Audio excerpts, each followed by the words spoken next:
You ready to go? Ladies and gentlemen, welcome to council for September 17th, 2024. Good evening, we'll get right to work. They have motion to accept the agenda. Moved by Gillis, second by Durston. Any additions to the agenda, Councilor Yu? Thank you, Mr. Mayor. I'd like to have a brief discussion of phase 6 development and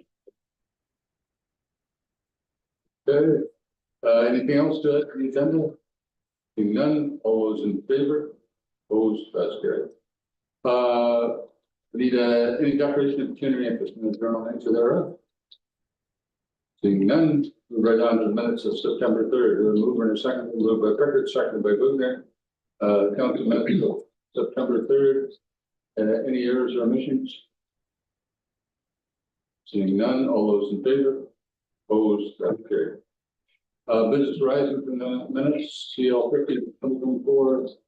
Anything you want to raise? No comments unless there's any questions. Any questions on that report? Councilor Yitman. thank you, Mr. Mayor. In regards to the keeping of chickens on the property on Hawkins Road, was there any feedback or not? Or No, but there is going to be a follow-up report coming to the next meeting about, you mean from the correspondence with the city of Woodstock? well, either that or the landowner on Hawkins Road. No concern that I'm aware of from the landowner. And then we did reach out to, we contacted the city of Woodstock by email with the recommendation to ensure that any backyard flocks are kept contained so that they can't mingle with any wild flock, and they indicated that their current bylaw does require that. They've fully. Good. Anything else in that report, Councilor Wade? The visit of the wind turbines on Thursday night, do we have an address? Road, You have it, Jim? 485044. 485044, Fire Hall Road. Okay, good. thank you. Any other questions on the report? Seeing none, we're moving to secondary, moved by Gillis, seconded by Yitman. Any further discussion? Seeing none, all those in favor? Opposed, that's carried. First appointment, is with Borlex, Shelby, you coming to the table and, Yeah. yeah, you can introduce them all, so.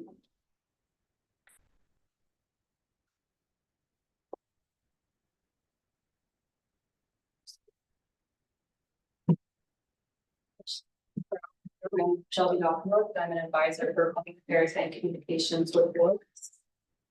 My name is Asiya, I'm the Senior Development Manager with Bullets. Marnie Johnson, Senior Manager for Origination.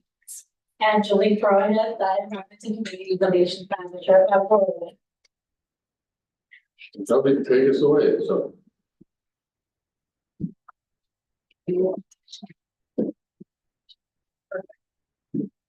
Marnie is actually going to be running. Yeah. Thank you, Mayor, Council, and staff for having us. You know, we've been here before, but we wanted to provide an update because we've now won a contract. So we just wanted to provide a little bit of an update. We don't have too much, but we figured with an open house coming up shortly, we wanted to keep you informed before that happened. And also we're kind of under the policy of we'd rather come more often than not often enough. So you might get sick of us, but you let us know when you're sick of seeing our faces, when we'll slow down our communication. So to start off, and I'm sorry, we can flip to the next slide. I also have in front of me, because my eyes are incredibly bad.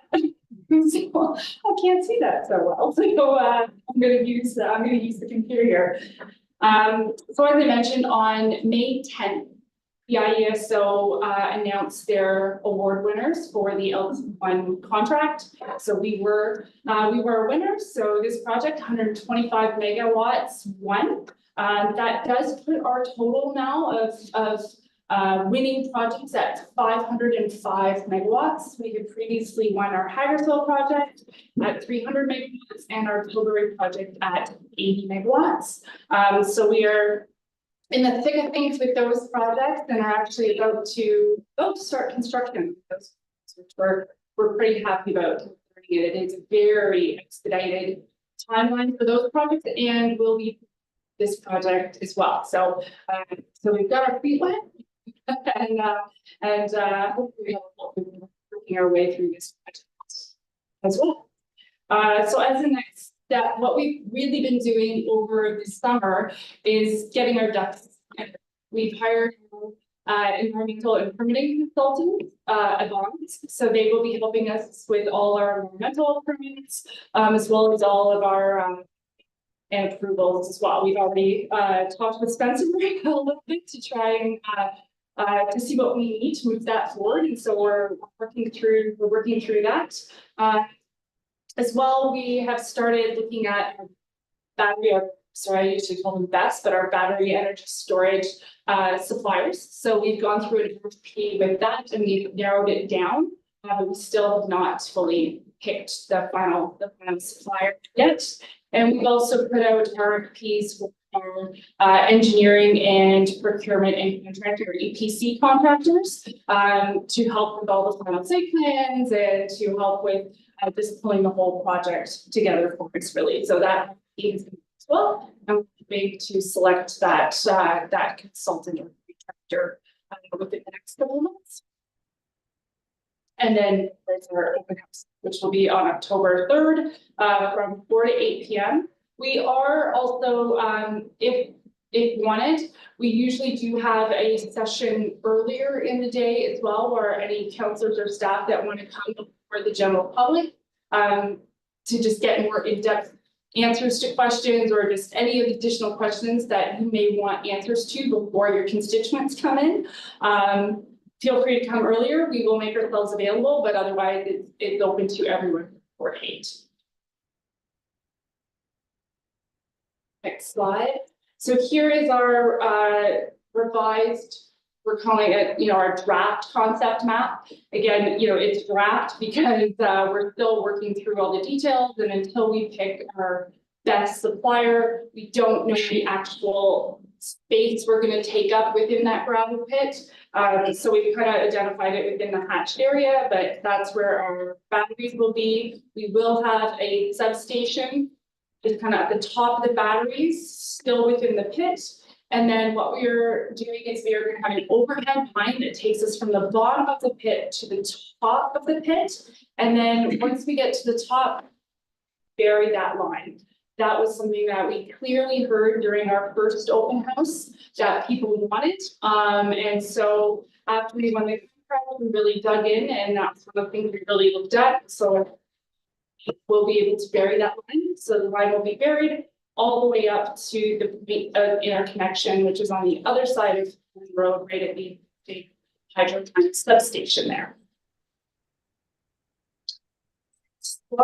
And please feel free to if you have any questions at any time, just ask. So here's kind of our project status. So obviously we have the project location.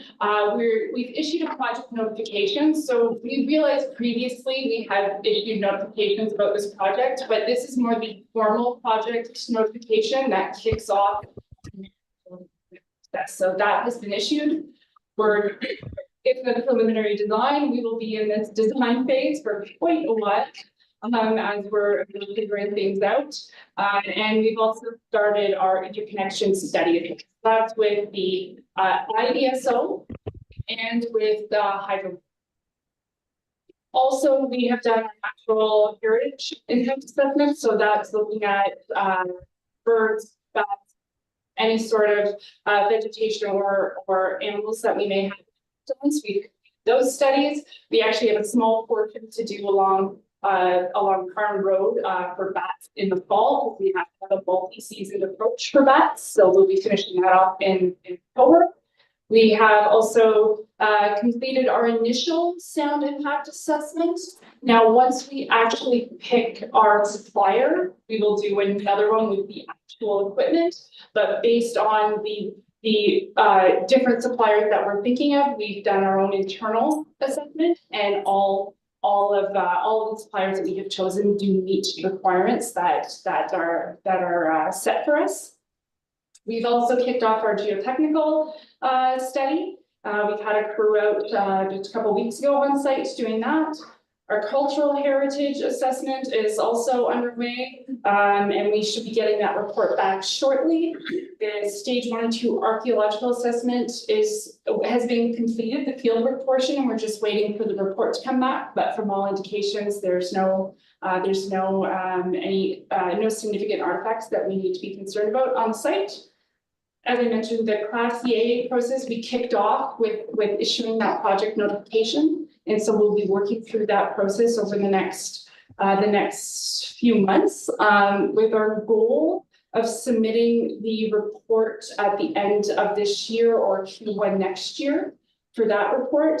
And then after that too, we will have to work on the environmental registry and all the approvals for industrial sewage and anything else that may come up as we're going through our site plan process.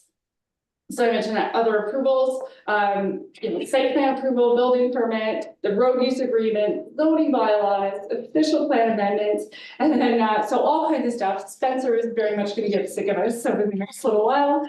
And then unique to this site is the Ministry of Natural Resources permit. So we have to get a site plan amendment for the aggregate pit itself, and this is first of its kind. There has not been a battery energy storage project inside an aggregate pit before, so we're that process with the as well. We did make them aware of the project and ask them about the process before we put in our RFP submission for this project, so they are aware of it and gave us an idea of what would be needed. So we now that we've won a contract, we just kind of have to officially move through that process now.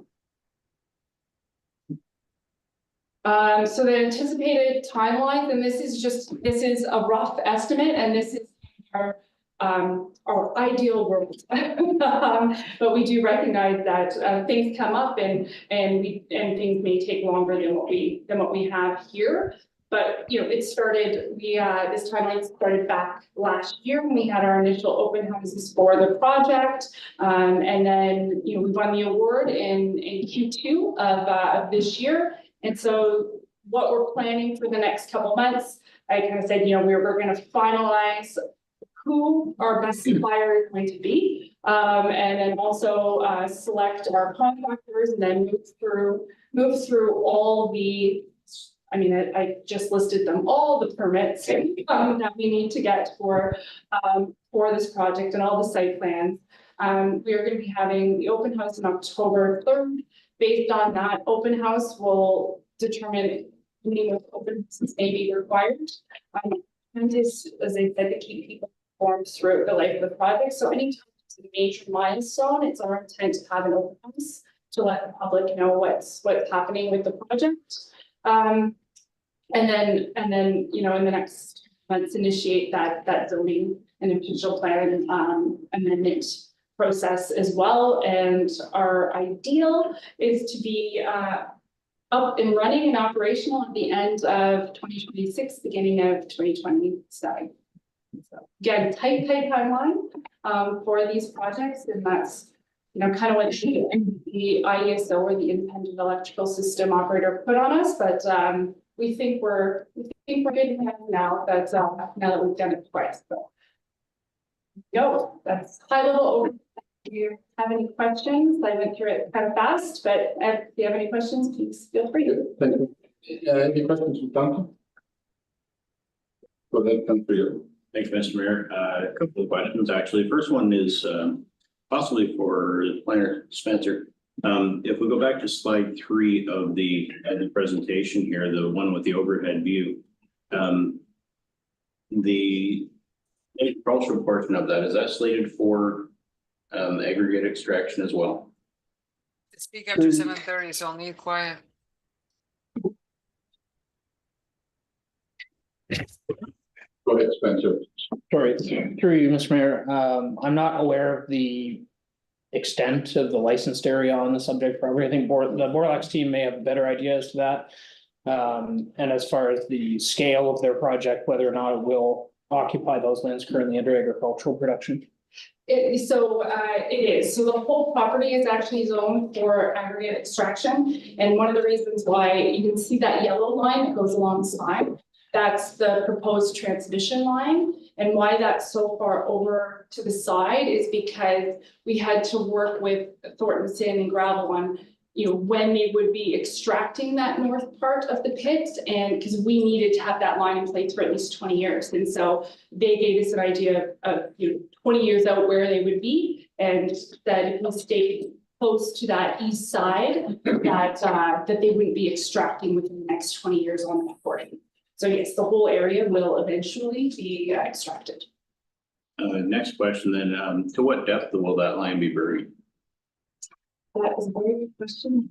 Do not know the answer to, but can look into it. And then are you going to own this entire property or just lease the space, or how's that gonna work? We have a lease, so we have a lease in place with the Ennis's. And so it's for 20 years. And well, a little over because it includes the construction time, but basically for the life of our contract is 20 years with the option to extend. And so after that 20 years is up, we have to have conversations again with Ennis, we might be able to extend the project. And then again, that's also up to the IESO if we can get another contract. Spencer, you wanted to say? Yeah, just one additional point. I know Marnie made mention of kind of the uniqueness of the approach with respect to dealing with the M&R on this.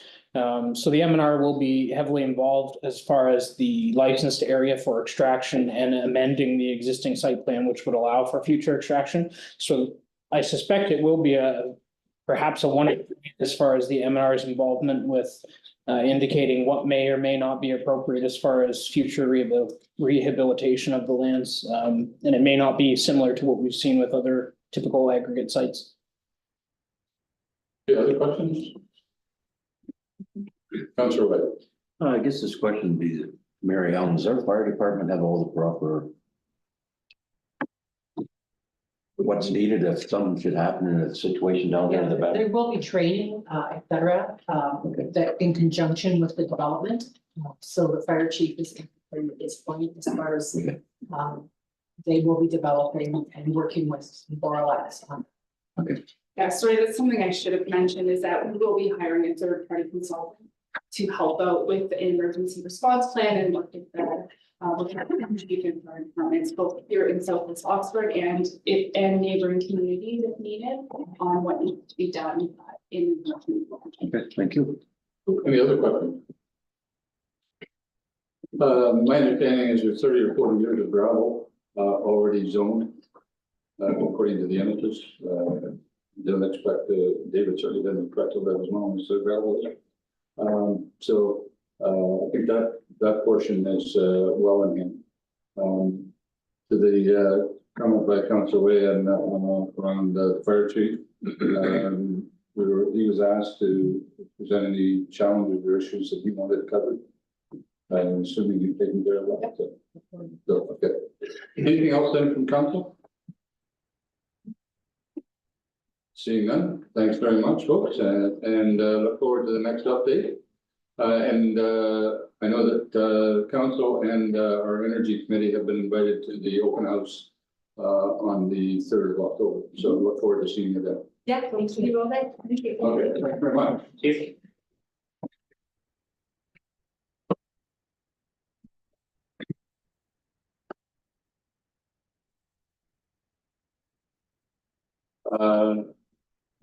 We got 9 minutes.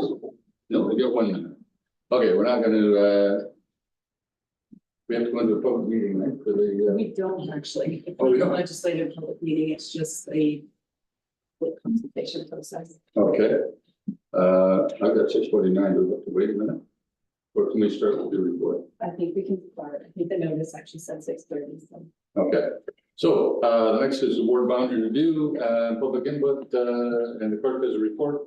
Julie, do you want to, comment on Yeah, I'll just speak briefly to this report. So we have been talking about the possibility of a ward boundary review over the past year or so. Over the last 12 months, I brought forward several reports on this topic with various options for council to consider. We did originally consider looking even at the composition of council and real boundaries. We looked at the number of wards that they were gonna maintain, considered options to reduce some of those wards. At that time, council provided direction to proceed with the status quo when it came to council composition, so the number of wards staying at 6. With each ward councillor being elected by ward, and then with our mayor being elected at large. I've talked a little bit in the past about what we need to have done in place so that this can be in effect for the 2026 municipal election. So we do need to have a final decision from council and a bylaw passed by the end of 2025. So we still have lots of time ahead of us.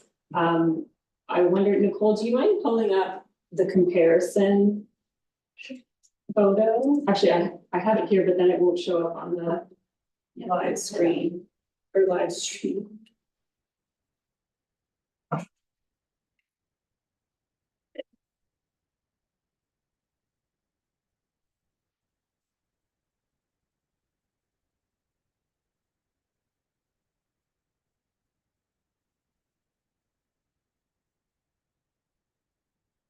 Thank you. Okay, so we have this up on our website as well, and it's been included as part of the communication that's gone out about these proposed changes. You will see there are changes to every ward being proposed. And the reason is we are trying to distribute the population a little bit more evenly across all 6 wards. Currently, we do have a higher than desirable number of electors within Ward 2. We also have received some feedback from the public about wanting to try to have a councillor that is more specific to the area of Mount Elgin. So that's sort of the reason why we're proposing the changes that we are. We're not expecting any decision at this time, and this is really just for public consultation. We have received only a couple emails from members of the public at this point, questions just asking when this would come into effect. We have a survey out right now for the public. We've received 4 responses. 3 of those responses have indicated that they are in support of this going into the next election. One of the responses just had some questions. They weren't sure that it was appropriate to question why we were changing all of the boundaries when there's only 1 ward that has a higher number of electors within it currently. And really that's just the outcome of this process in order to readjust and redistribute all of the population. It requires some adjustments within all of the wards. So with that, not looking for any final decision from council today. It is really just an opportunity for anyone from the public to provide comments if they have any. We will continue to have the survey online, and we will continue to collect feedback from the public until the end of the month. And then at which time I'll be preparing a report with a recommendation to council based on that feedback. Good. Any questions from council? And then we'll ask public input. Don't see any changes from the last time we discussed this, so anyone in the public in the audience want to speak, and then I'll ask anyone online wants to speak. Go ahead, Mr. DeBruin. Whatever you like. However, I think it was reasonable to me. I look like you have none of the buildings are gonna be split in the configuration, right? If I saw correctly, and the only thing I can get from those that live in the south, maybe where they're in the bottom would be split. You can quite get from Brownfield to that little. That's neither here nor there. Nothing 5 meters. Something. So, anyone else in the audience want to speak? Anyone online want to speak to this?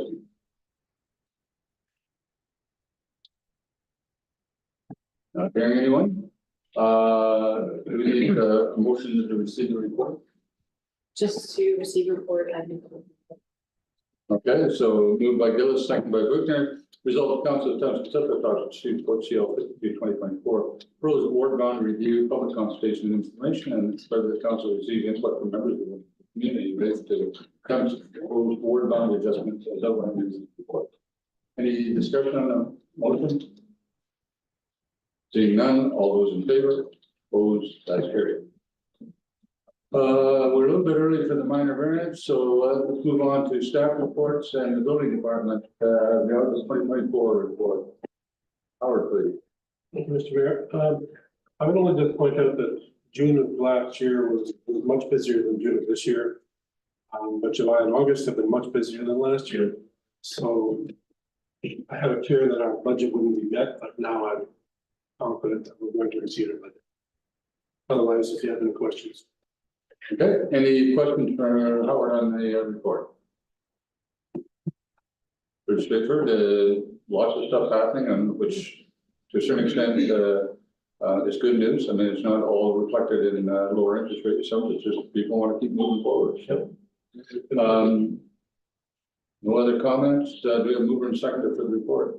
Moved by Way, second by Yvonne. These results of Council Townsend Cluster Talk received for PD 2024-08, August 2024 building report is information. Any discussion? Seeing none, all those in favor? Opposed? That's carried. CL 51 2024, Julie, please. Okay, so this report is to bring forward the township's updated energy management plan to council for final review and hopefully approval if you're happy with it. The township's Environment and Energy Innovation Committee reviewed the plan at the last meeting and they have provided their support. We note that the goals and objectives contained within the plan, they are very high level. And the committee has discussed working on a more detailed implementation and action plan on an annual basis. So that we can kind of track the things that we're looking at and considering to help achieve some of the goals within the plan.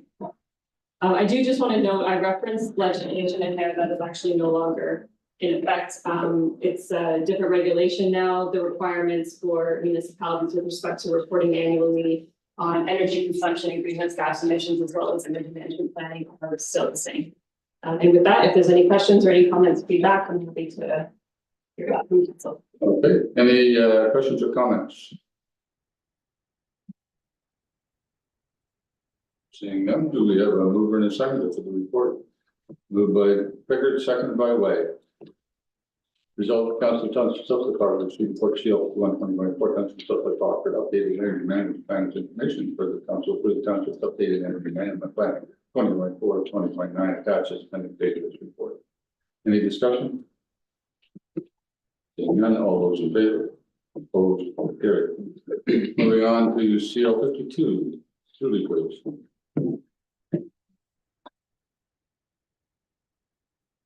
Okay, so the purpose of this report is just to bring forward an issue in relation to an unopened road allowance. So this did come up recently. I was brought to staff's attention when the former property owner was selling the parcel.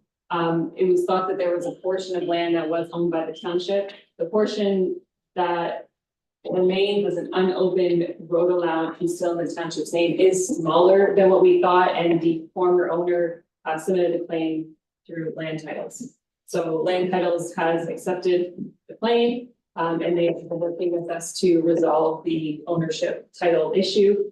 And so in line with our policy in relation to purchase of unopened road allowances that do not have development potential, they will be paying to the township the $2.17 per square foot that will be transferred. We do still need to sign a transfer document to clear up the issue, as well as approve a road closing file. So Councilor Pickard, first. Yeah, is this did council give approval to this and the numbers are wrong? Is that basically what you're saying, Councilor? No, so we've dealt with some of these in different ways. We have, when there's been a land title ownership issue and an old road allowance that has been running through a person's property, for example, and they wanted to clear up that ownership, we've treated that as a purchase of land from the township. But in this case, the property owner has title insurance. So they have submitted that claim to their title insurance. And so rather than going through this process that we may have gone through if they didn't, it's a different process. And the price was set by staff. Oh, so the price was last year, we brought forward a report to determine a set price per square foot for land that we're selling to abutting property owners, unopened road allowances, and only property that does not have development potential on its own. And it was determined at that time, I think it was $2 and maybe $2.13 or 14 cents per square foot. And we also approved a cost of living adjustment. So with that adjustment for 2024, the price was the $2.17 per square. Thank you. Any other questions on this report? Seeing none, we have a motion then. Moved by Gillis, second by Bogner.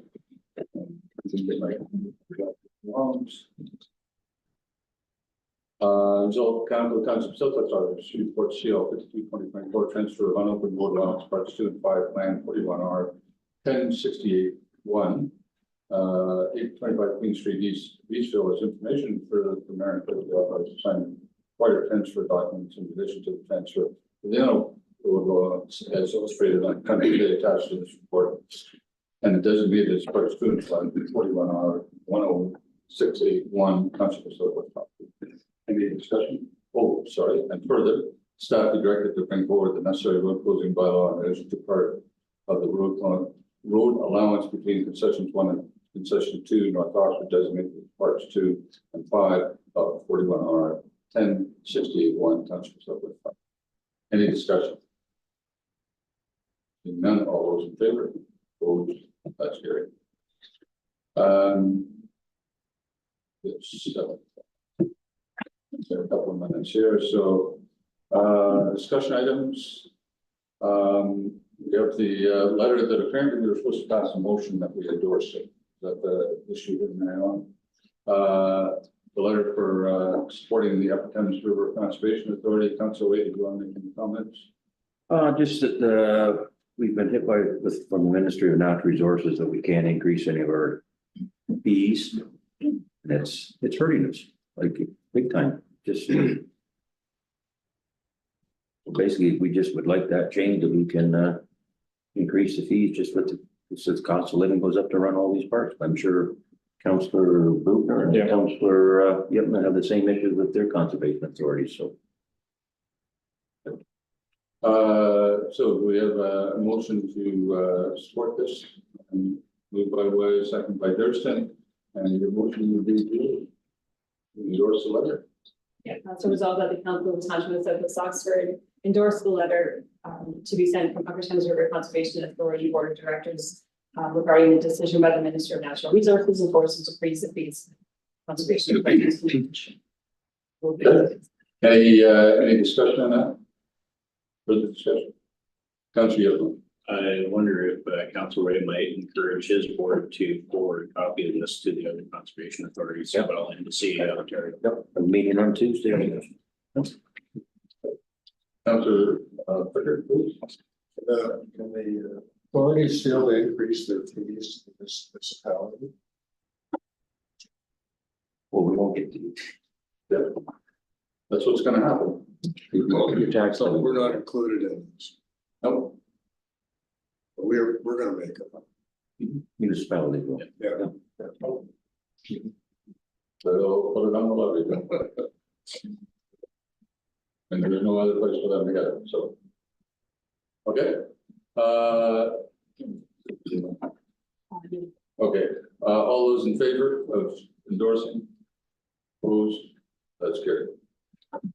We're now down to agenda items, correspondence. 169 to 172. Do we have a motion? Moved by Gillis, second by Yitma, and the motion would be. No, file. We note file 169 to 172 inclusive. Any discussion? Councillor Yitma. I was surprised at 171, the amount of cost that's involved in cleaning up some of these former sites or current sites. It's not a great situation across Ontario. Having people homeless is a very expensive business. It is. In a lot of ways, so. Anything further? All those in favor of note and file? Opposed? That's carried. Accounts payable for September 17th. Moved by Pickard, seconded by Way. Result of the following accounts be approved for payment. Accounts payable September 1st to 13th, 2024, $358,947.07. Payroll number 18 general, $1,849. And for a total of $410,796.17. Any questions on this? Councillor Pickard. I was interested, Councillor Way, that you said the walking trail and folders came in under budget. We had a different contractor come in with a lot lower price than what the original. Is this the entire cost? Wow. Sorry, Great. Councilor, you're next. And I had a question about that line item as well. Just wanted to make sure from staff that the repaving of the tennis court in Mount Elgin, since it was done by the same company, was not lumped in with the same bill. Just wanted to make sure that the project are kept separate. Okay, thank you. You're worried that the forms might be added to the Mount Elgin Rec Committee and I just want to make sure that everything's kept neat and tidy.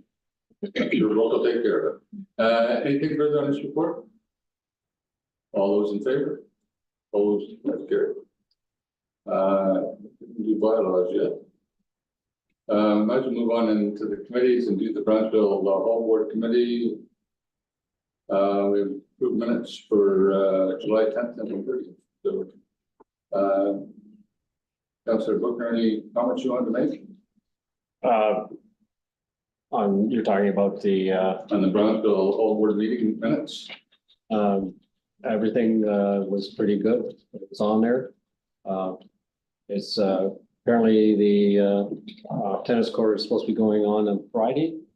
This week. Yeah, so that'll be converted over to a pickleball court is, slash basketball. As soon as we, erect new, nets, so. But that'd be in the spring, so. So yeah, everything's going planned. The thing on Sunday, I guess, was, very, successful, the opening. That, I thought they had a really good crowd. Yeah, 60, 70 people, I think. Yeah. So, Yes, it was really nice and very well planned. yeah, it was, yeah, it just, stirred up a lot of interest.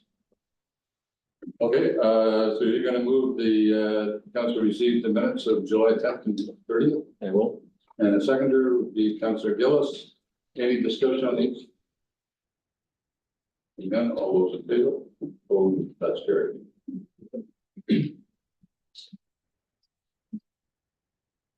Oh, I missed number 11. Okay, thank you. Information items correspondence, 173 to 177. Do you have a motion for that? Council moved by Council Way, second by Council Gerson. Is there any out of that? No, not with me, there isn't. Anything you wanted, discussed on that? Seeing none, all, were you removing note file? No, see, you're moving it, yeah, okay. Moved by Way, second by Gerson to be moving file. Any discussion? Seeing none, all those in favor? Opposed, that's carried. Okay, so now, I've got 7:08. And our first, meeting isn't until 7:15.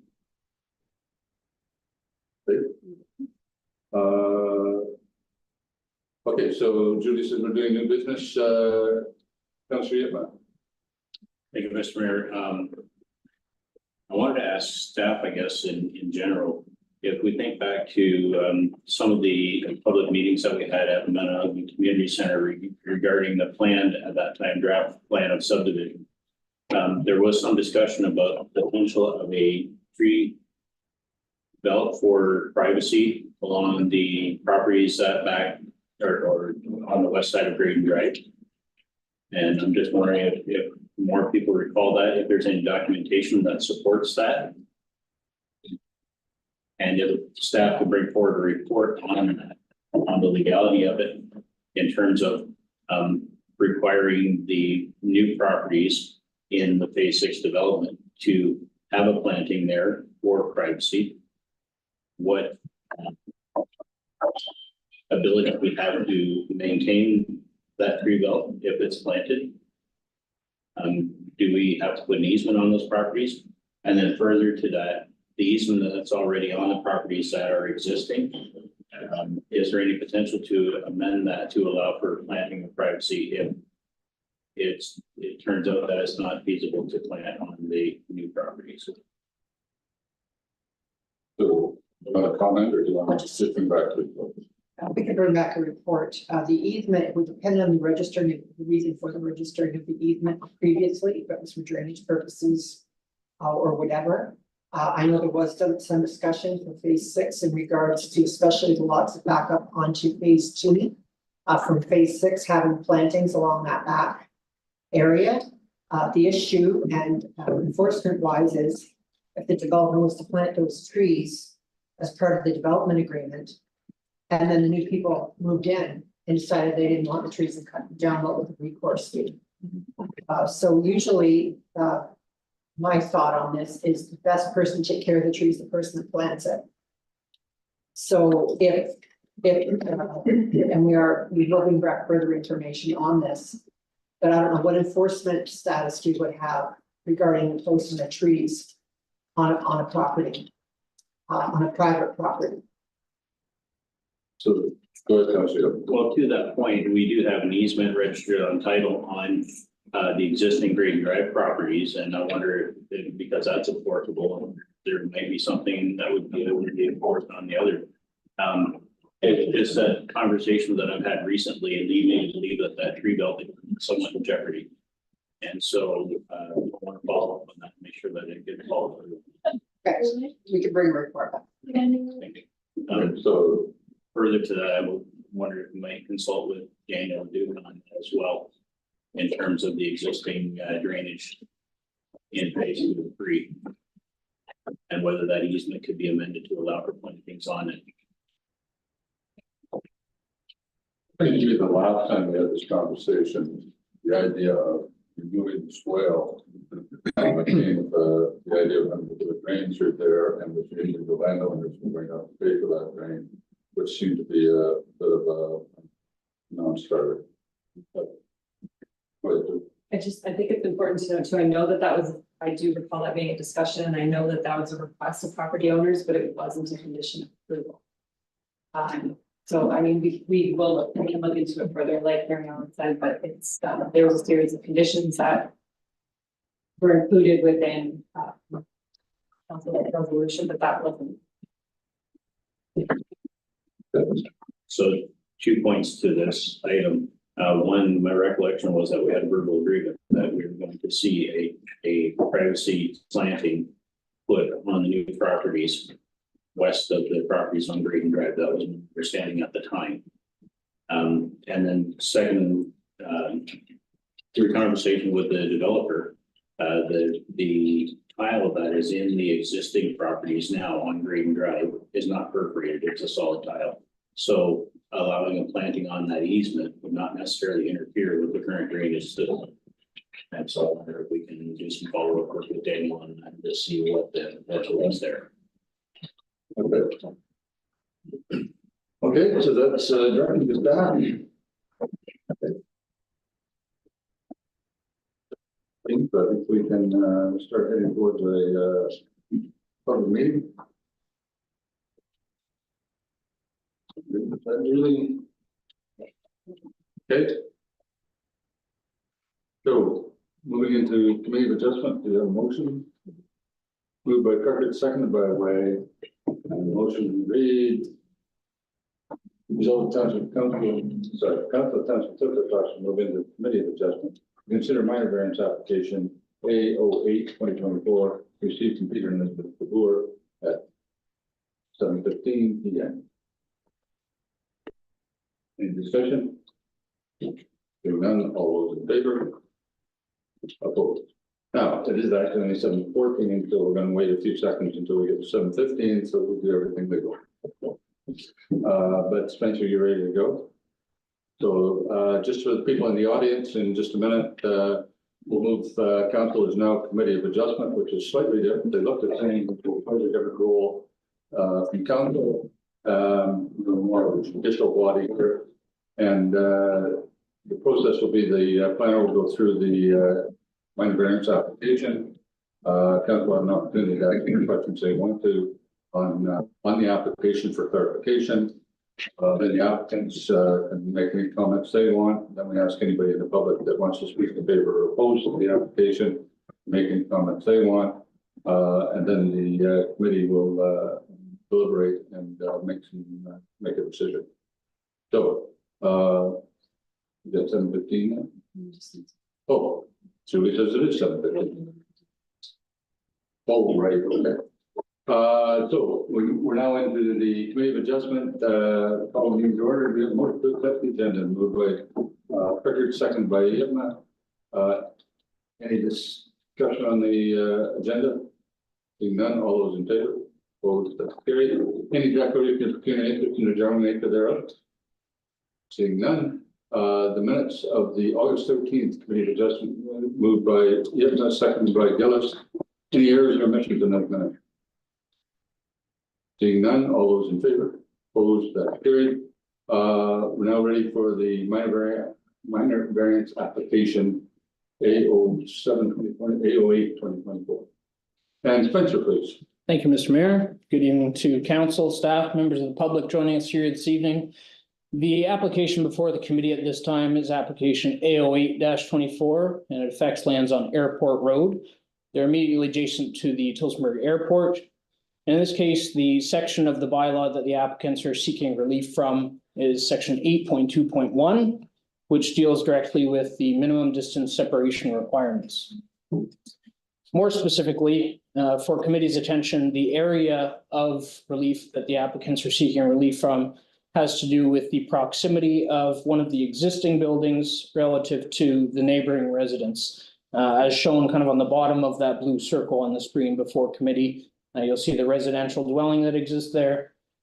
And then the line with the measurement on it is the proposed building that the applicants are seeking to convert from a hay storage building into one which is capable of housing livestock.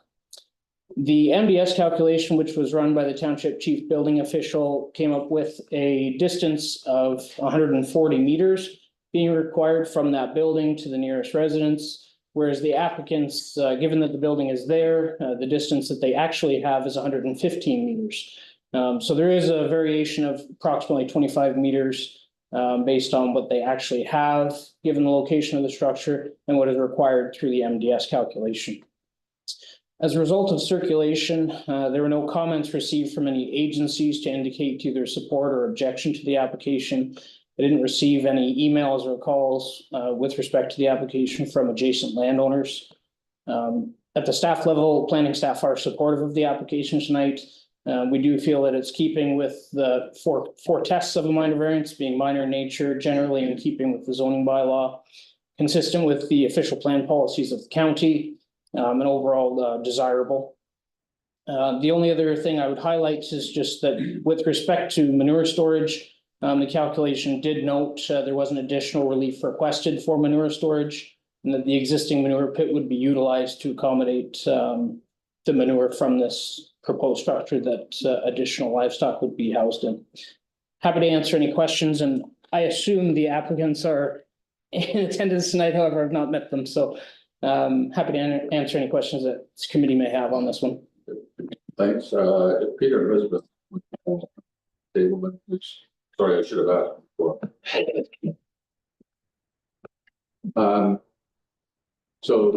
Council, any clarification from the plan? Councilor Pritchard. Has there been in contact with the residents in that?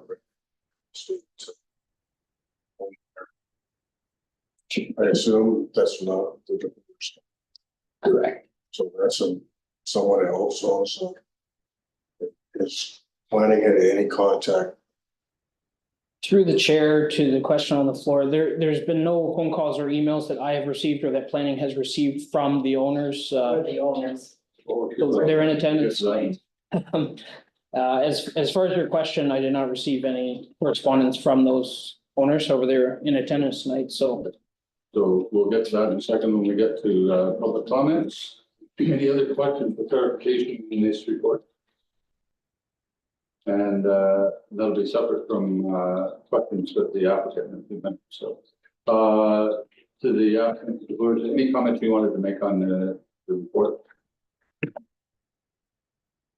Not really, that's, I do realize that building should have been maybe back further, but at the time we could not put it back further because there's a waterway and there's a swale area and there's a basin area where the water from the bunkers flow, and it kind of, we let weeds grow in there, so we load locating, at that time, locating it further away was an option.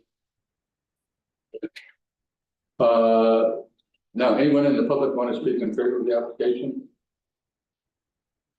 Anyone in the public want to speak opposed? This is your opportunity. Go ahead, please. State your names and then, make your comments. And we live right next to the old house and we've already been down this road about 20 years ago when they were wanted to add on to a barn. And we're too close, obviously. So now, 20 years later, we have 5 big bunkers right behind us and this hay shed. That it's a hay shed, but I think Peter put calf huts in that right away as soon as it was built. But yeah, we're kind of opposed to that, like, when is this gonna stop? We're retired now and just kind of wanted to work away and fix up our own place some and enjoy life, but I really don't want to be here doing this again, but Okay. Fair enough. Anybody else in the audience, want to speak in favor or opposed? Seeing none, back to council for questions or comments. Sorry, back to committee of adjustment for council, for comments or questions. All their work, go ahead, Councilor Webb. These cattle, are they gonna be dairy cattle? Dairy, yeah, we're dairy. Dairy farm, okay. Yeah. So you're just adding more milk cows to your existing operation, kinda. Not necessarily, like our plan is, our goal is to have 2 boys, probably, we're hoping at 3 or 4 years. To build a barn, on a separate piece of ground, and we just need this to carry us through for a while, so. Okay. Yeah.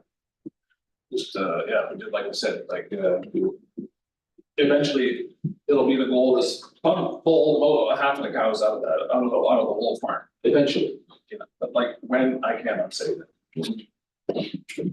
Any other questions? So, you know, one would be, the discussion around manure storage. Where actually is the manure storage now as compared to where the hay barn is? Usually we try always our hardest to clean it out and spread it right away. So, yeah. So manure back, is that? Yeah, just a manure pack, yeah, and it acts as storage too. If you see that in my nutrient management plan, it acts as storage, so. So the current barn contains all of the manures. Yeah. It's not being pushed somewhere else and. Sometimes we have to pile it up here and there. Yeah. And the second we'll get to in a minute. What year was the hay barn built? 2012, I believe. Okay, you wanted to say, Mr. Marshall? Yes, I would like to speak here on the fact about the manure. There's always a pile of manure at the end of the barn, if you look at the barn there between the barn and the bunkers. He said he keeps up to 12 wheelbarrows. You must have a 12-yard wheelbarrow. Also, the one bunker had been used for storage of manure, okay? Not only from that farm, but from the farm across the road. The fly were, he did spray for flies and would make it better in the front. Okay, but it still doesn't quite cover. And the fact that the barn that was put up for hay storage, why doesn't he need hay storage of his barn anymore? And the fact that why has it all been converted over to cows now? There's got to be over 50 cows back there. Check that. Yeah. This really isn't a debate between you, it's comments from council, so. It seemed though that appropriate to ask the question why the hay storage isn't needed anymore and the manure storage to the front of the building or in front of it in the bunker. that barn does not have 50 cows, you cannot put 50 cows in there, it's on paper, it's 25 cows. If you go there today, there's 25 cows in there. And the calf section right now on the plan is designed for 40 calves. There has never been 50 cows in there, never. And this pile of stored manure storage has only been, it's only temporary, it's when we have to clean out and we can't spread, so we just store it there for a while. Yesterday, I had the Minister of Environment over, Mary Jo Tate. She walked my whole farm and could not find any issues. We had a really pleasant visit. And I asked her, what is there that we can do different here? She's like, I don't see any issues here. Okay. Any questions or comments from council? Okay, well, go ahead, Councilor Becker. Well, this is one of those situations where years ago severances were granted. And, this is clearly why we don't offer severances now, because it interrupts farming operations. It's kind of unfortunate that but back in the day, severances were easier to get, and now we have these conflicts. Other comments? Sorry, Councilor Gills. For you, Chair, it's unfortunate for the homeowners in their home being a little closer than impacted. Then the same token, you know, by using an existing facility, you're not taking other agricultural land out of production. I think that is a primary goal that maybe looks at the majority of the time. Yeah. The problem with, and I agree with Councilor Becker completely, the problem is we can't resource it, it's been made a long time ago. I don't know how this ever got through a severance application, or it certainly wouldn't today. So that's one issue. The other issue though is a bit concerning for me, and it's building a building that does not require MDS setbacks, i.e. a dry shed or hay storage or something like that, and then converting it 10 or a dozen years later to one that does. And then it's based on the fact that the building is already there, which all of that is true. I'm not being judgmental or anything. And it's one of those things where for council, the concern needs to be about how do we discourage that from happening in the future, where you have someone maybe less than idealistically saying, oh, I just want to build this for hay storage today, and the very next day it shows up full of M's, right? And you can imagine the scenario I'm getting to. And so that's one of the challenges here, is that it would have been far nicer to have this conversation before the building was built, if the intention was for livestock in the beginning. I'm not suggesting it was, I'm just saying. And that's where I think the committee has a bit of a challenge, is to, you know, not just in this property, but in any property. If we allow buildings closer than MDS, the neighbors, and how do you stop them from being converted at some point in the future? So, any other comments? Councilor Yip. Thank you, Mr. Mayor. Question to the applicants through you. I'm just curious, so that you said this barn was built in 2012? Yeah. The manner that you feed your cows, the rations that you feed them, are they the same now that they were back then, or has the handling of feedstuffs changed significantly in that time? What I'm getting at is, are we going to see an application at some point in the future for a new hay storage? Oh, so, like I said, we're planning to move away. Move half the cows away eventually when both of our boys are farming, like when they both get out of college, and no. We have built the shed across the road where we store our hay and straw in now. So we don't need, so that's instead of the shed in the back of the, like, there, that's in the picture. But when I built this, I dealt with Wayne Daniels at the time, and I explained to him that I want to put my calf hutches in there. So I asked him, like, what do we do? Like, it's like, well, technically have much as you can put anywhere, so it's not a fixed. It's not a fixed building, I guess, and that's how it kind of fell in.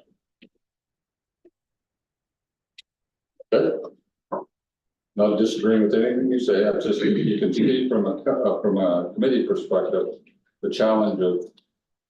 Some people that may be a little less scrupulous would say, well, I'm just gonna build a dry shed today.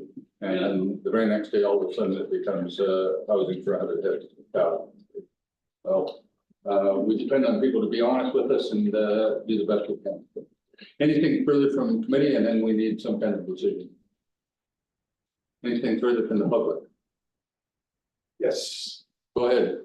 Well, Name first. Vincent Boer. Go ahead, Vincent. Yes, I used to farm there myself. And I mean, I know the livestock that is on the farm is a lot closer to the Marco family than what this yard is. So the animals are gonna be, in that shed is gonna be the farthest away from all the developments.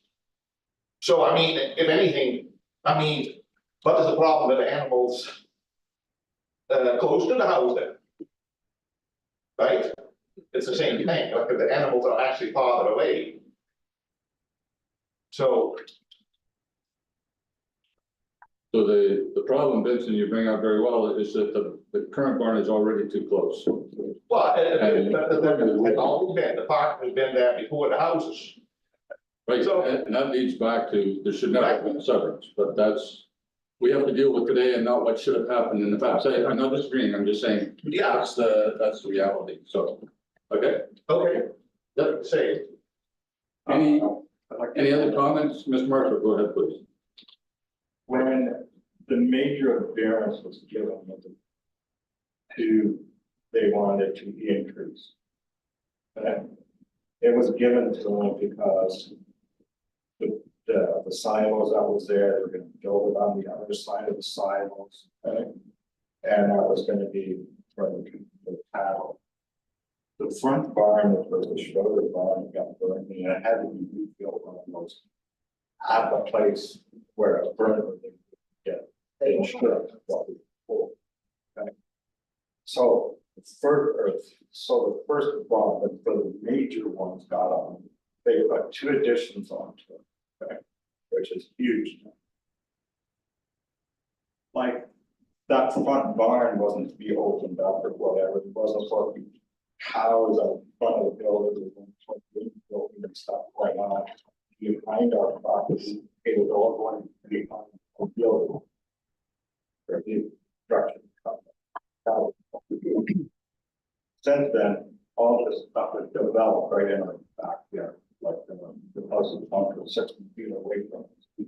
The back of my property is all starting to sink down. Okay, I have a pool in the backyard. That's all dropped down over 6 inches, maybe a foot, just from water runoff. Okay.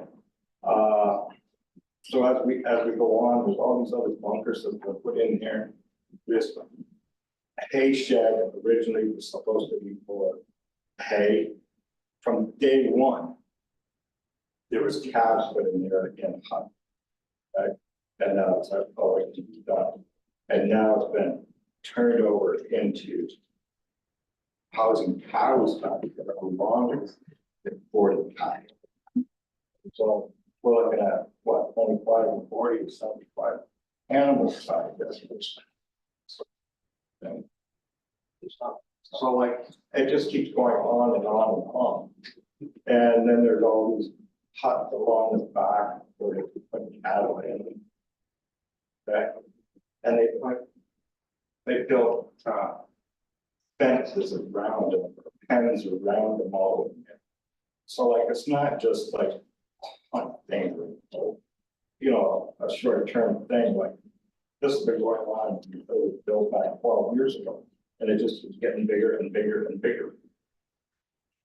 Like, he does have lots of property to build behind where the vision said that's where everything would be. And now it's all like behind. Like, that has to be taken into consideration.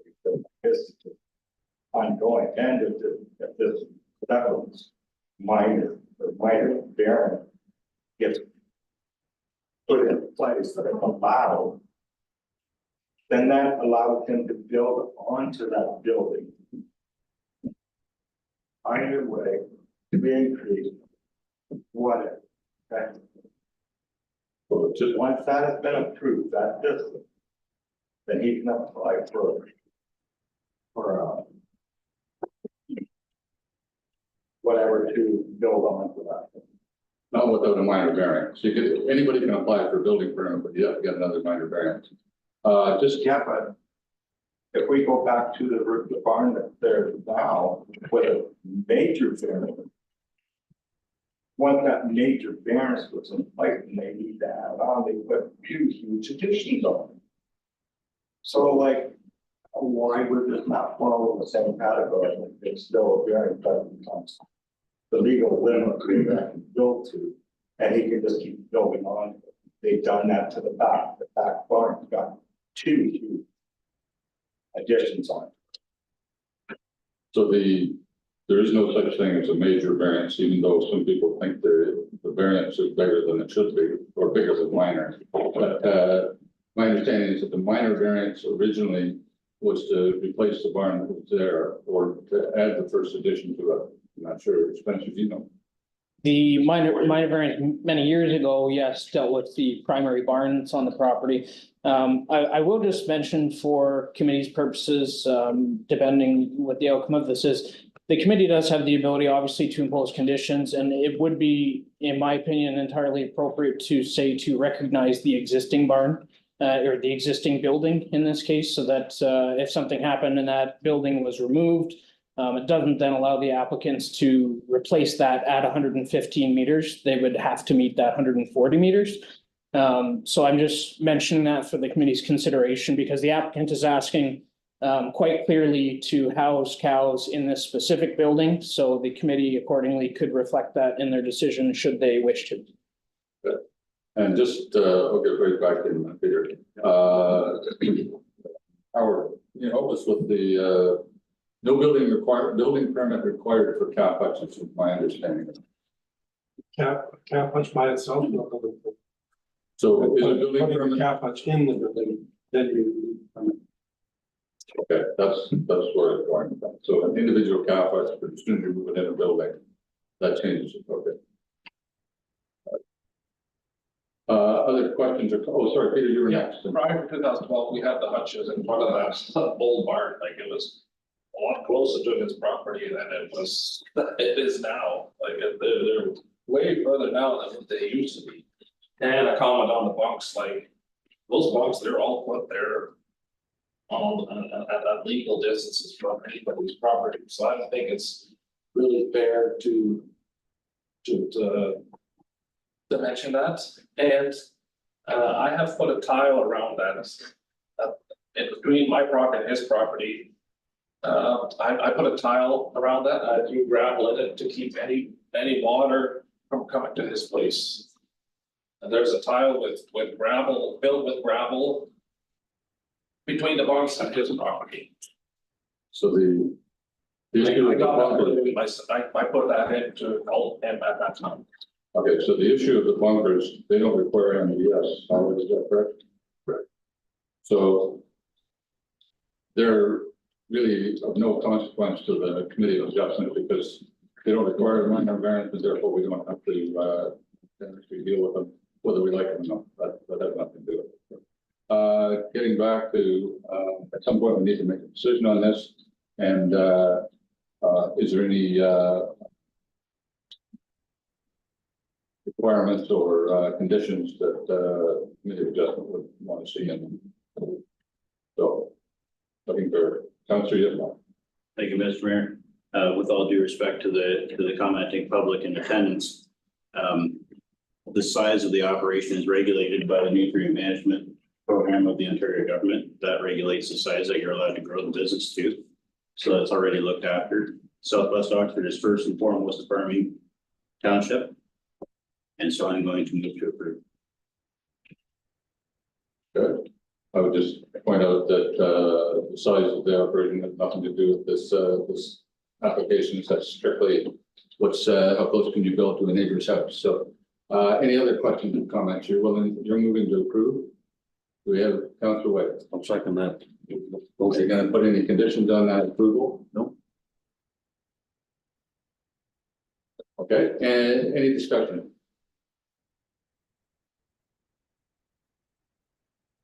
Being none, all comment, I think, probably the idea that the building couldn't be replaced if blocked by, fire or whatever. Or, no manure could be stored in south of the building. Would be my suggestion, just, but that's up to council, and I don't see anybody making an amendment, so. Seeing none, we have a motion on the floor for the committee of adjustment to approve the minor variance application as is. Any further discussion? Seeing none, all those in favor? Opposed? That's carried.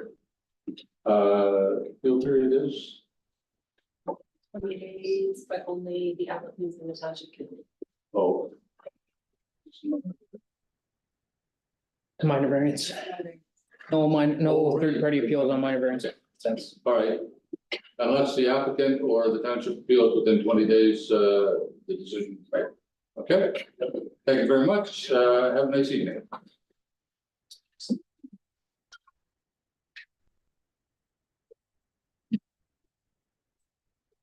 The next application for, we need a motion to adjourn the committee of adjustment. Moved by Thurston, second by Gillis. Any discussion? All those in favor? Opposed? That's carried. We're back in the council. Our next application is for a zone change application from Bill and Tina Jensen for property at 333-662 Plank Line. Tina and Renault, are you here?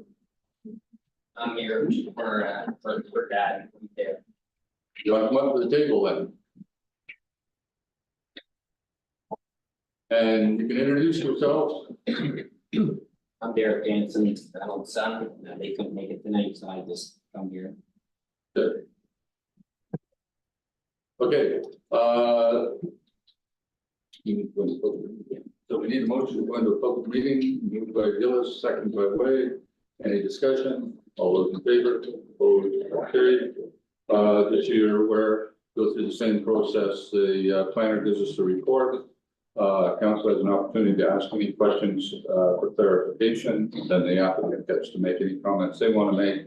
Then anyone in the audience can speak either in favor or opposed to the application. Council will deliberate and eventually go to the public meeting and make a decision. All right, so go ahead, Spencer, please. Thank you, Mr. Mayor. I would also just highlight that the agent for the applicant is available on the screen. So Simona Rosanna can answer any questions should they come up and be appropriately directed to her. The application for a zone change before council at this time, you'll notice that it's technically a 2022 file. There was a delay. This council had previously seen this application come forward and at a previous meeting decided to defer it. The intention at the time was to allow the applicant an opportunity to go back to the county's land division committee to see if the land division committee would consider removing a condition. That condition being one which related to the removal or demolition of the existing bank barn as well as the silo. Fast forward to today, I would note that the applicant did go back to the county's land division committee and seek that amendment. County Land Division Committee said no, they would not remove their condition. However, they do leave to the discretion of the township the determination of the appropriateness of retaining such a structure. I would also note that the silo has since been removed. The applicant has confirmed that. So it's the bank barn primarily that we're dealing with as part of this rezoning today. The application to get to this point consisted of a farm consolidation where adjacent farms were merged together, and the applicants are seeking to retain this parcel, which is under 2 acres in size, contains a single detached dwelling, the bank barn you see on the screen before you, and a number of smaller accessory structures. And it was heard at this council in 2022, notwithstanding the deferral, that generally speaking, council was in favor of retaining that structure. Accordingly, I have provided the clerk tonight with what we call an alternate resolution, which slightly differs from that contained in my report. Reason being, planning staff are still of the opinion that the retention of the bank barn is not appropriate for a residential structure or for a residential lot, excuse me. As you believe it's significantly larger than the bylaw is intended to capture as being appropriate. Notwithstanding that, it was understood that council of the day, which is the same as council of this day, decided that it was appropriate to perhaps retain that structure. And accordingly, the clerk has been provided with that alternate resolution, should that be the determination of council. As far as agency circulations, there were no comments received from agencies or otherwise indicating any issues with the application. We are recommending that the application be approved. However, the distinction being that planning staff would recommend it be approved just to rural residential. Whereas the alternate resolution that's also been provided to the clerk speaks to rural residential special, which would include the retention of the bank barn and existing accessory structures as of today's date. Those structures were provided through the information we have on MPAC, through our online mapping, and the cumulative sum of them is reflected in the bylaw, which has been prepared should council decide to adopt the alternate resolution tonight. I'm happy to answer any questions. The applicant's son is also available to do the same, and Simona from SBM is also available should there be questions for her. Thank you. Okay, thanks, Spencer. Any questions for the planner for clarification? Councilor Pickard, please. Well, what is the difference between residential special and what we normally do, which is just rural residential? What's this special? Explain that to us. Yes, I can. Through you, Mr. Mayor, the special in this case would be to reflect the cumulative gross floor area associated with the bank barn and the other accessory structures. So being over 6,000 square feet, as opposed to the township's bylaw, which would limit them to just over 1,600 square feet. Okay, any other questions for clarification? Seeing none, the applicant, any comments you want to make, or this moment, any comments you want to make on the application? Yes, if everyone can hear me, good evening. Go ahead. I'm sorry, can everyone hear me? Yes. Okay, I just have a very brief presentation. So as Spencer mentioned, my name is Mona Rasanu. I'm a planner with Strict Bald Nelly Monas and the agent for this application. As Mr. McDonald noted, before you tonight is a zoning bylaw amendment application associated with the consent application previously approved by the by the Oxford County Land Division Committee on November 3rd, 2022. One of the conditions of consent is to ensure the retained lot, which is the proposed residential lot, is appropriately zoned to the satisfaction of the township. And at its meeting on December 20th, 2022, Township Council, as Mr. McDonald noted, voted to defer on the decision on the zone change, but members also expressed support for retaining the existing bank barn on the property as requested by the applicant, which has been used for storage or, can be classified as a storage shed from a functional perspective for several years. And the applicants would like to include this within the retained residential lot, the proposed retained residential lot. I hope that you continue to support keeping the existing bank barn on the proposed retained residential lot and implement that support by voting for the alternate bylaw before you tonight that recognizes the existing accessory structures on the property, except for the silo, which has been recently removed by the owner. And that's it for me tonight in terms of my little presentation. I'm happy to answer any questions. Thank you. Thank you. Any questions for the applicant? Councilor. Thank you, Mr. Mayor. Through you. The structure of the bank barn, is it in reasonably good repair, or? It's been inspected. Okay. And it's more of a, I'm gonna say, like, it's a storage shed.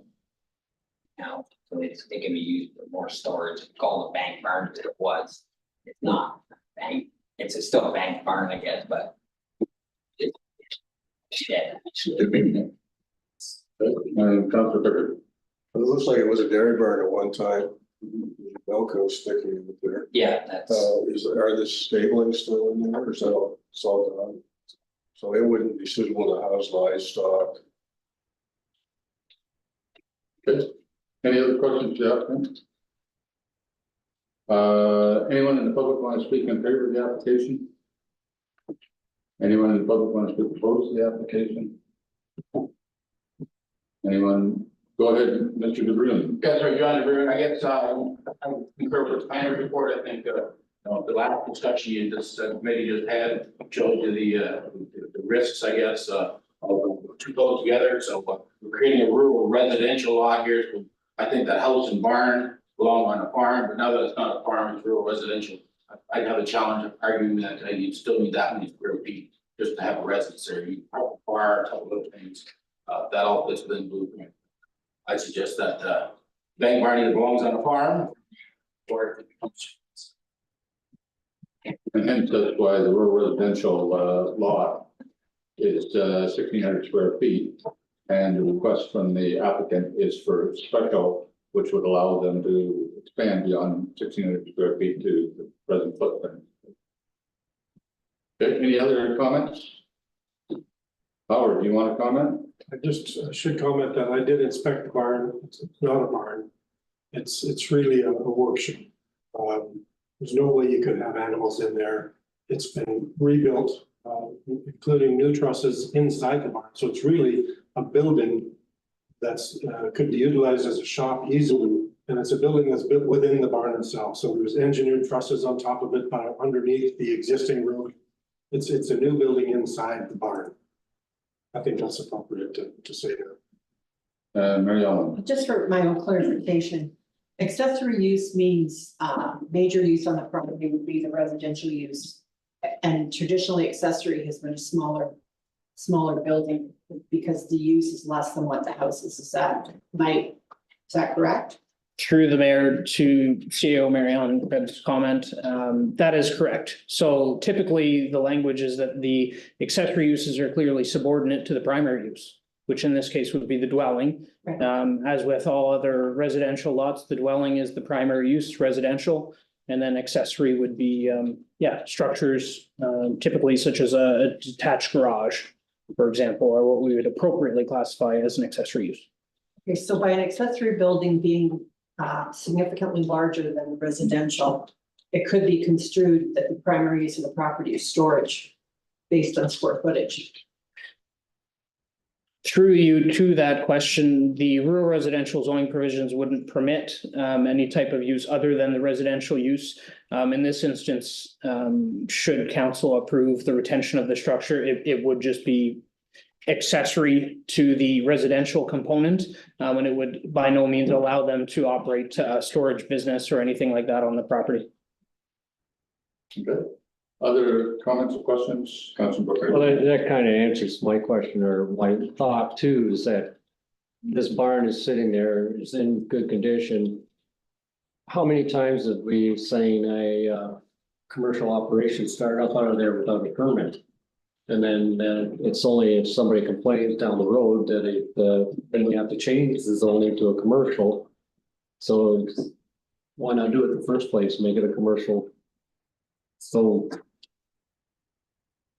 Go ahead, Spencer, tell them why.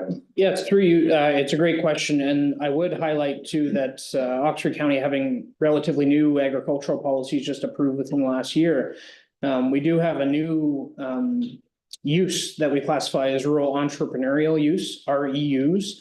And in that case, applicants or owners of existing RR or RE lots, so rural residential or residential existing lots, can apply through zone change for an REU, which means they run some sort of commercial enterprise or otherwise. It is outlined in the OP criteria, but that in itself does require an application for zone change. So there's no risk. I mean, the only risk is that there's continued need for enforcement on the townships and to ensure these things aren't happening where they shouldn't be. But if the applicant or a future applicant or owner of these lands were to do some sort of commercial enterprise, they would have to apply through a subsequent application for a zone change to be classified as what we call an REU. Which, if in fact we're gonna be some kind of commercial use, we should be applying for today rather than in the future. Anything further? Just one question, Spencer. Is there a limitation on the conditions of consent? Like when the land division allowed this to be severed, they suggested the building had to be removed. And there's no condition. Like, I just wondering, we're not getting in a situation where the conditions of consent haven't been met, and therefore it's lapsed or anything like that.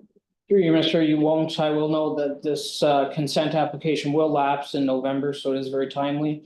However, the township has the ability to sign off on the conditions mentioned the township. So specifically the rezoning and the removal of buildings or structures to the satisfaction of the township. If it is the satisfaction of the township that the buildings be retained, then they can clear that condition with the county's land division committee. Okay. I just didn't want us to drag out and then have to go back to square one and start out with the land division all over again. Understood. Okay, anything further on this application of County Yetman? Thank you, Mr. Mayor. I'm of two opinions on this, as with most things, but excessive storage space quite often leads to excessive stuff being stored. And I'm a little bit leery about that. I do not want to create a situation where we're later on going in with law enforcement in order to clean up property standards. So I'm a little bit concerned about that. At the same time, it seems like to me a big waste to tear down a building that's perfectly functional when it's in good shape. So yeah, that's my thoughts on the application. Any further comments, Councilor Gillis? Yeah, thank you. I just kind of echo some of the same comments. If it's under good repair and it can be still used, it's something to look at of possibly retaining. Because I know it would cost a lot to even to build a building of 1,600 square feet would cost a lot. Let alone get rid of this building and then build a new one where this one's already there. Yes, I recognize it's bigger than what is currently allowed, but is in other applications, you know, building's already there. And obviously, the construction of some of those older bank barns, if they were kept up and well repaired, probably will exceed my lifespan. So, Well, maybe not. but maybe not. Any other comments? All right, we do have to rise from public meeting and make a decision. And so we have a motion to move by Rickard, second by Yetman. Rise from public meeting and discussion. All those in favor? All carried. And now we need a motion. Motion would be. Councilor Way, I think you're first. To approve. Are you approving the alternate or the regular? With the special or just our, which would mean the building? Just to approve the recommendation that's been recommended with the lands that we pass it. So you're approving the RR special? Yep. Retain the building? Okay, so do you have a seconder? Second by Yetman, that council Suffolk talked to the zone change application submitted by Tina Jensen, whereby the land subject part lot 1213, section 2, Durham Township, Suffolk section of the rezone from general agricultural zone A2 and special rural residential zone or special to recognize the non-farm rural residential uses proposed and permit an increased gross floor area associated with existing accessory structures on the subject land. Any discussion? Just have one question then, Spencer. In this motion, if that barn were to burn down tomorrow, they could build another building of 6,000 square feet. Through you, Mr. Mayor, I would suggest they could not because it stipulates existing structures. Okay, thank you. All right, important for the applicant to hear that as well. So, okay, any further discussion from council? Being none, all those in favor? Opposed? That's great. No appeal.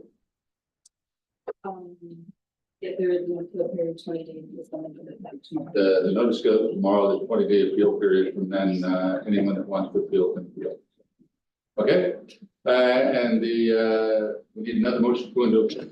So you're done for tonight, and we'll move into the next public meeting. And that is for Martin Ruse, or property located on 1640082 Brownfield Road. Do we have a Martin? to go into public meeting, moved by Yipman, seconded by Pearson. Any discussion? All those in favor, opposed, that's carried. And same process as before. You, sir, The death of Martina. okay? Martina was busy with harvesting, no time to work. Well, somebody's here, so that's good. Same process as before, the planner goes through the report, then council has an opportunity to ask questions. Then it's turned over to you to make any comments you want to make, and then anybody in the public will be opposed. And then council will make rise from the public session and make a decision. So, Spencer, please. Thank you, Mr. Mayor. The application before council this time is at 242411, affects lands on Brownsville Road. And in this particular case, the applicants are seeking to establish a garden suite, which we treat as a temporary use for a period of up to 20 years on the subject property. It is generally shown on the plate before council. The location of it is proposed in behind an existing building on the site. And the few items I would highlight is that primarily it largely will share the existing footprint, the built up area that the residents and other buildings occupy. The other highlight is just that it does not require any additional entrances, which we always look for from a road standpoint. As far as the circulation goes, I did not receive any calls from neighboring residents. I did receive a phone call from a staff of an agency, the Ministry of Environment, or I followed up with her and I did not hear back. So I don't know if that was to do with a site visit or otherwise. However, I did not receive anything in writing from them as part of the normal commenting period. As far as the appropriateness of it, staff are recommending it be approved tonight for a period of up to 20 years at the location generally shown on the sketch before council. Happy to answer any questions. Okay, any questions from council for clarification? Councilor Webb. Question, this is for 20 years, but they can come in 20 years from now and renew that as well? Correct, for a period of additional 3-year terms after the initial 20-year period. Okay, and then after that 3 years, you come back and after another 3 years. Correct, and Okay, to the applicant, sir, did you want to make any comments? Okay. Anyone in the public want to speak in favor of the application? Anyone in the public want to speak opposed to the application? Go ahead, sir. State your name and make a comment. Charles Mark, I live right across the road from them. And this summer they put down tons and tons of pig shit for a week, and then the following week they put down the liquid for a week. I think that's exceeding what it should be, and it's stunk like hell for a month. So, in fairness, that's a Ministry of Environment issue, or nutrient management issue. And doesn't really have to do with the zone change application here. So I would encourage you, if you have concerns about that, that you. Yeah, we did call them. Okay. And we'll leave it up to them then to deal with that issue, because that's beyond our jurisdiction. Yeah, but he hasn't even plowed it. And all the time that manure's been there, he hasn't even turned it under yet. Again, that has nothing to do with this application, whether it's right or wrong. I'm just saying, we have to deal with the application in front of it. Exactly how big is this suite? 1,000 square feet, I believe. 1,000 square feet? correct. So. Okay, anyone else? Howard, did you want to comment? Okay, any other comments on the application? Whereabouts is it gonna be placed? Pardon? Whereabouts are they gonna build it? It looks like immediately behind the tobacco barn. Julie, did you want to comment? I just wanted to let council know that we did just receive one comment today from, I don't know exactly which property, but from a neighboring residence, just expressing some concern that if council approves this application, they may open up opportunities to see more of these applications. So I would just, remind council that, this was the first municipality in Oxford County that actually, started allowing drainage lots or garden suites back in the late nineties. And, has historically been in favor, done a number of them even. So. Back to council, any questions or comments? Councilor Booker. Just wondered who, is the, requesting the garden suite, like who's going to be occupying that garden suite?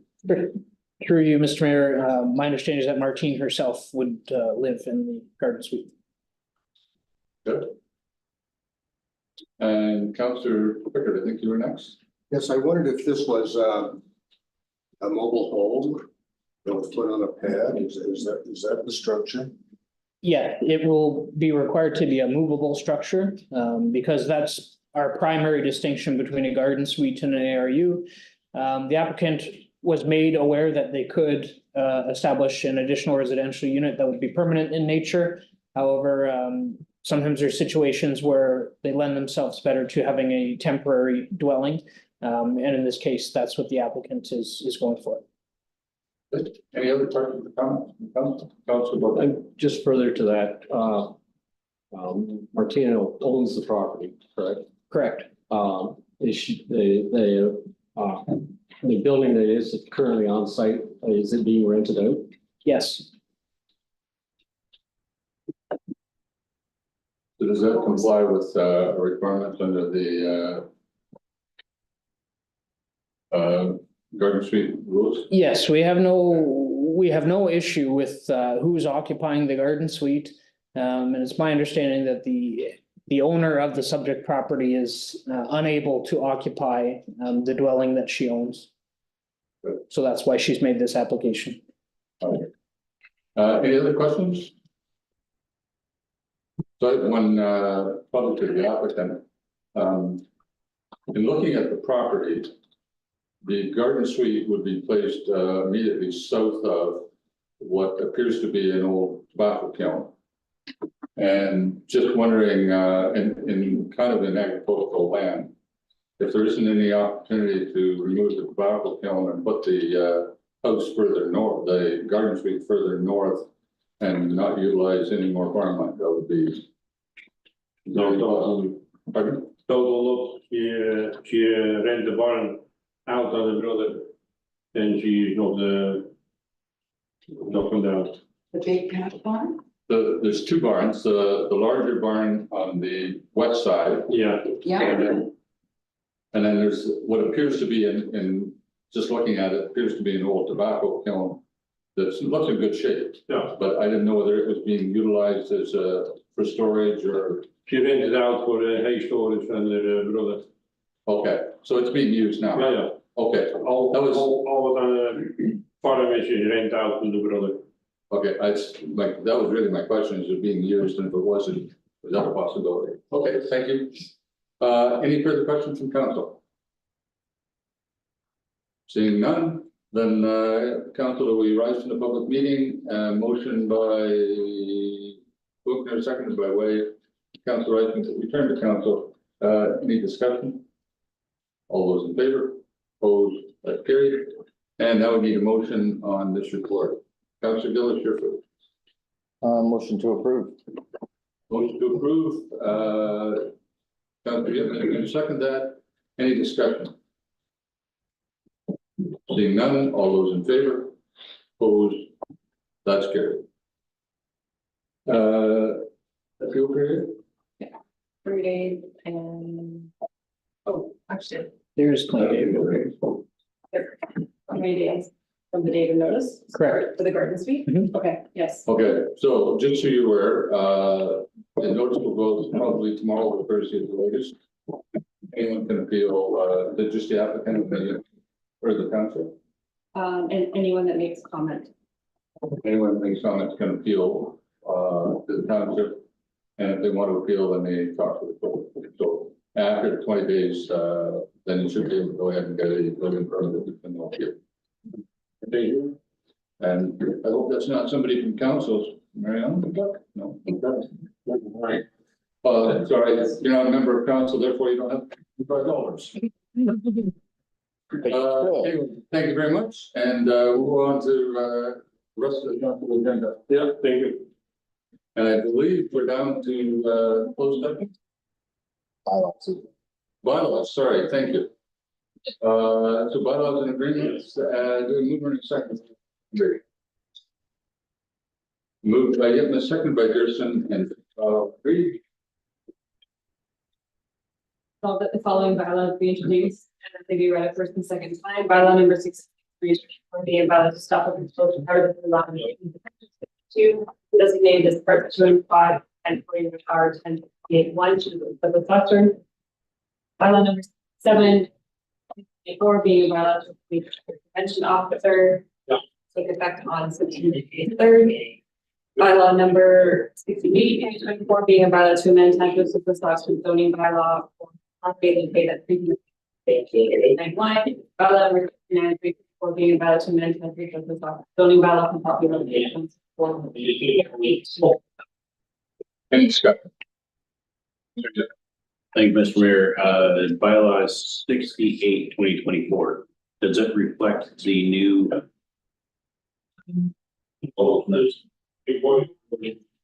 Thank you. Yeah, just question on the new fire prevention officer. Local person or in Oxford County or any detail? Spoke to this at the last meeting.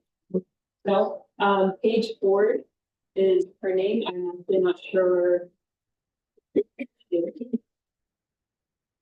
She was not, so she is the joint fire prevention officer inspector, and it was the joint recruitment process with all 5 of the. That's beautiful. So is that similar to the arrangement that we have for a? Yes. That's been cool. The commissioner, Paige will be replacing Jeff Heyman, who is with us. Okay. Anything further on the bylaws, first and second reading? Yeah, hearing none, all those in favor? That's carried. Third and final reading, and moved by, Booker, seconded by Way.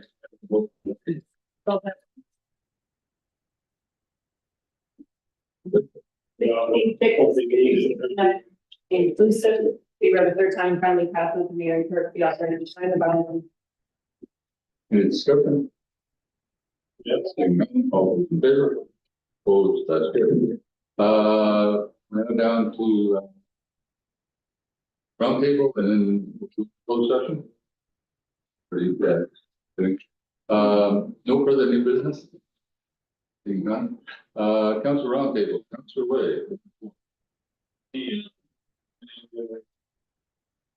Next week, the West Doctor Hall Board will be doing their budget for 2025, meeting on the 24th. Like I said last meeting, the path has been paved. There was a fence that was replaced along the Sweetburg Road. It was fence was there was an old paved fence with barbed wire in the top. And if you had walked by it, the barbed wire was blowing freely in the breeze, and it was kind of a safety issue. So it was tore down and it was replaced, and the county of Oxford paid for half of it. So that's why it was done at that same time. Other than that, car show coming up this coming Sunday on the 22nd, last car show of the year at Beachville Museum. That's about it. Okay. And Ward 1. Ward 1, I think I touched on most of the things that happened in Brownsville while I was away. Thanks to Mary Ellen and all her help for the day, and the mayor for showing up, and all the other dignitaries, and it really does look nice there. It's our budget meeting is 10th of October or 9th? 2nd of October. And, so we're gonna meet here with Mary Ellen and Brooke and try to hammer things out. And Ward 6. Ward 6, yeah, just like George said, we had a museum board meeting this past Wednesday. It was a lengthy one. But, you know, it gathered in all the information from the summer, a lot that happened, and a lot went on. The one thing that kind of stood out, that we talked about was, museum, applies for grants for summer students for doing camps, and there's been challenges, retaining and keeping, summer students, moving forward, and that seems to be a thing everywhere, not just, locally for us. So I think, you know, we're trying to look into that and how that could be helped or resolved one way or another. I think, youth today are different than they were in the past, and there's gonna be more challenges moving forward, but, it does put some strain on the system, and the staff when you do hire people and then they, you know, leave or unexpectedly disappear, so it creates some challenges. So, kudos to the full-time staff there that, made the summer camps and everything at the, museum quite successful this summer. Also, Beach Hill Park and Rec is meeting tomorrow, at 6:30 at the Legion. Probably gonna go over budgeting, stuff for the near future, and from there. And, that's about it. Thank you. Ward 3. Thank you, Mr. Mayor. I'll start off with the Engage and Inform Committee. We did not meet this month in September, so our next meeting will be October the 2nd. So I'm anticipating a good meeting. So for fall, their meetings are always interesting and fun. So our next meeting there is October the 1st, and at our last meeting, we discussed a fundraiser, and that would be a takeout dinner. And it's going to be during the week. And of course, heading that takeout dinner is Evan and Linda. And when we go back on to our next meeting on October 1st, we'll have more information, but it'll be soon. It'll be very soon. And Ward 2. Thank you, Mr. Mayor. Let's start off with LPRCA. Met 2 weeks ago, nothing major to report there. This past Sunday, I attended the service at the Memorial Forest at Bacchus Mill, and where my father-in-law was commemorated as being added to the registry there. So 2 years ago, we were there for my dad, and yeah, it was a very nice service, very well done. So that was enjoyable. Durham Center Hall Board is going to meet on Thursday night this week. Our chairperson there is resigning her position. They're moving to Elliott Lake next month, and so we'll be looking for a new chairperson in that meeting, hopefully. Mount Elgin Hall Board, we hosted our beef fundraising dinner this past Saturday with the Durham Lions Club, and went over very well. Food is well prepared, and folks seem to be very happy. I think we've had a little over 200 people, and so that was a good success. And Mount Elgin Parks and Rec, we do not have a meeting scheduled. Oh, by the way, Mount Elgin Hall Board is meeting next Monday evening for our regular monthly meeting. Mount Elgin Parks and Rec, we're currently receiving quotes for repairing the fence after the paving of the tennis court. And we're also receiving quotes for getting lines painted on it for basketball and pickleball. We hope to get that project wrapped up sometime fairly soon. But it looks really good. So I think that's all I have for now. AMO conference was a little over a month or about a month ago now. I do have a partial written report. I'm prepared to speak on it at any time council would like to hear from us. I don't know what Councilor Gillis's plan is. Well, We'll get back to that in just a minute. Ward 5. There's a stormwater public meeting tomorrow night at 6 o'clock in Mount Elgin.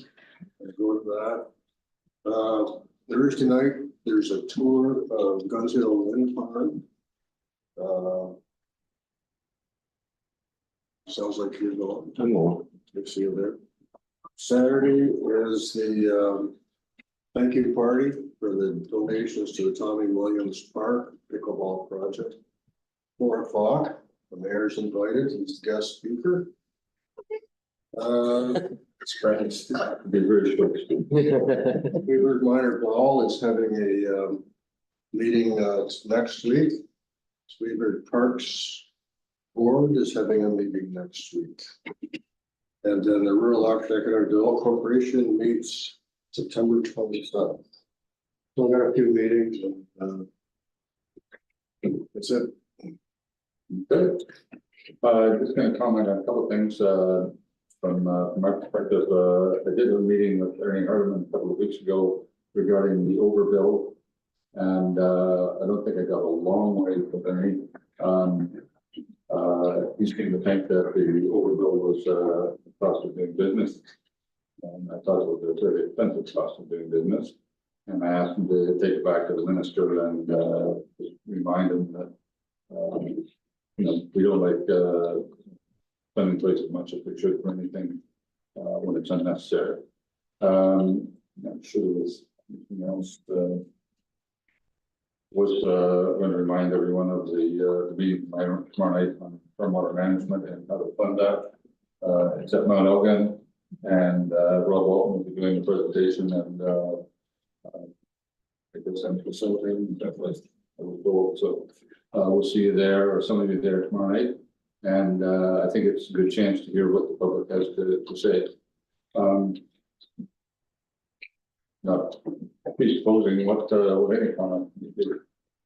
Other than that, I didn't have anything,